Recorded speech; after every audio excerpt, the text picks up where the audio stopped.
আপনারা দেখছেন আজকে বিশেষ খবর।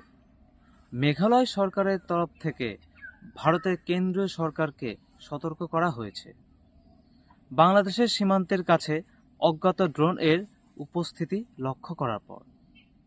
এই ড্রোনগুলো তুরস্কের তৈরি বাইরাক্তার TB2, যা গোয়েন্দাগিরি, নজরদারি এবং হামলার কাজে ব্যবহারযোগ্য।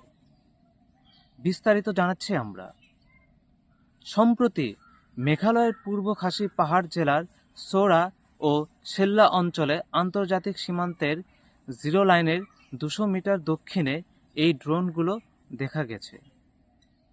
এই ঘটনা নিয়ে মেঘালয়ের উপমুখ্যমন্ত্রী প্রেস্টন তিনসং জানিয়েছেন যে কেন্দ্র এবং রাজ্য সরকার পুরো বিষয়টি গভীরভাবে পর্যবেক্ষণ করছে।